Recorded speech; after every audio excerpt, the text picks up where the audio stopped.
തിരുവനന്തപുരം പോത്തൻകോട് വയോധികയുടെ കൊലപാതകത്തിൽ പ്രതി പിടിയിൽ. പോത്തൻകോട് സ്വദേശി തൗഫീഖാണ് പിടിയിലായത്. മോഷണശ്രമത്തിനിടെയാണ് കൊലപാതകം എന്നാണ് പ്രാഥമിക നിഗമനം. പ്രശാന്ത് ശങ്കരമംഗലത്ത് ചേരുന്നു. പ്രശാന്ത്, പറയൂ. രോഹിണി, പോത്തൻകോട് സ്വദേശിയായ തൗഫീഖാണ് ഇപ്പോൾ പോലീസിന്റെ പിടിയിലായിരിക്കുന്നത്. CCTV ദൃശ്യങ്ങൾ നേരത്തെ പോലീസിന് ലഭിച്ചിരുന്നു. ഇന്നലെ രാത്രിയോടുകൂടിയായിരിക്കും കൊലപാതകം നടന്നതെന്നാണ് ഇപ്പോൾ പോലീസ് പ്രാഥമികമായി കരുതുന്നത്.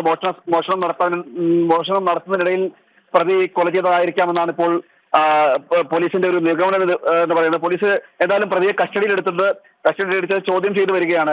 ഇന്ന് രാവിലെയോട് കൂടിയാണ് 65 വയസ്സുകാരിയായ തങ്കമണിയെ മരിച്ച നിലയിൽ കണ്ടത്. വീടിന് സമീപത്ത് തന്നെ മരണപ്പെട്ട നിലയിലായിരുന്നു കണ്ടെത്തിയത്. ഈ തങ്കമണി ഒറ്റയ്ക്ക് താമസിക്കുന്ന ആളാണ്.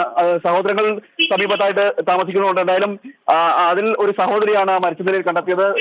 ശരീരത്തിലും മുഖത്ത് നഖത്തിന്റെ പാടുണ്ടായിരുന്നു. അതോടൊപ്പം തന്നെ ബ്ലൗസ് കീറിയ നിലയിലായിരുന്നു. ഒപ്പം ഈ മൃതദേഹം കാണപ്പെടുന്ന സമയത്ത് തുണി കൊണ്ട്, അതായത് ഉടുത്തുന്ന കൈലി കൊണ്ട് മറച്ച നിലയിൽ കൂടിയായിരുന്നു. ഇന്ന് രാവിലെ ഒരു 7 മണിയോടുകൂടിയാണ് ഇത്തരത്തിൽ മൃതദേഹം കണ്ടെത്തിയത്. എന്തായാലും പോലീസ് ഇപ്പോൾ പ്രതിയെ പിടിച്ചിരിക്കുകയാണ്. നേരത്തെ CCTV ദൃശ്യങ്ങളടക്കം കിട്ടിയിരുന്നു. ഇനി ചോദ്യം ചെയ്തു വരികയാണ്. കൂടുതൽ വിവരങ്ങൾ ലഭിക്കേണ്ടിയിരിക്കുന്നു. അതുമായി ബന്ധപ്പെട്ട് പ്രതിയെ ഇപ്പോൾ ചോദ്യം ചെയ്തു വരികയാണ്. രോഹിണി. ശരി പ്രശാന്ത്. തിരുവനന്തപുരം പോത്തൻകോട് വയോധികയുടെ കൊലപാതകത്തിലെ പ്രതി പിടിയിലായിരിക്കുന്നു. പോത്തൻകോട് സ്വദേശി തൗഫീഖാണ് പിടിയിലായത്. മോഷണശ്രമത്തിനിടെയാണ് കൊലപാതകമെന്നാണ് പ്രാഥമിക നിഗമനം. പ്രശാന്ത് ശങ്കരമംഗലത്താണ് വിവരങ്ങൾ നൽകിയത്.